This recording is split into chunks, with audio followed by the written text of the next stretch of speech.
We will be exploring the different procedures and documents for export, temporary export, re-export, X-free zone import for re-export, inter-GCC state statistical declaration, and finally the export manifest.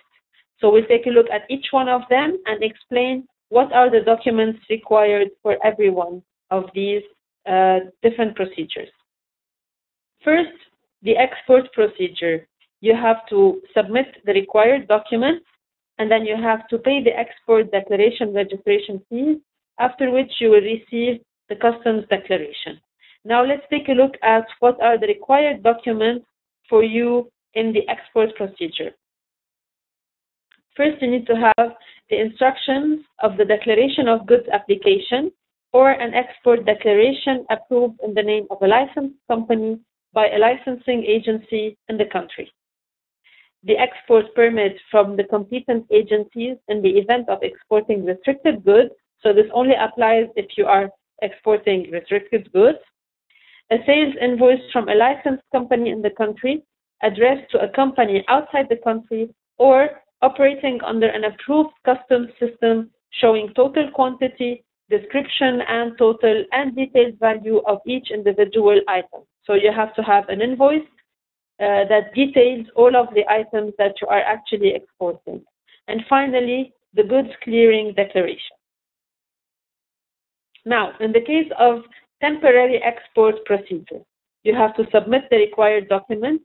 You have to pay the temporary export declaration registration fees to finally receive the temporary export declaration.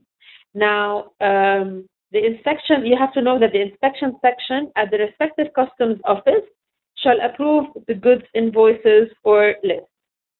Now let's take a look at what are the documents needed for your temporary export procedure. First, exported goods clearing declaration, original commercial invoice, packing list with the harmonized systems or HS codes, original export permit from the competent agencies in the event of exporting restricted goods, and a formal letter from the company requesting temporary export.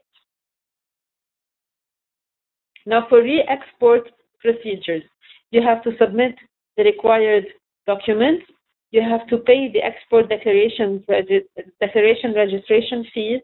You have to receive the export declaration and list of exported goods, which is a manifest actually, and you have to endorse the customs exit or entry certificate by the inspection section for the goods being re-exported and stamped by customs seal according to the type of the carrier.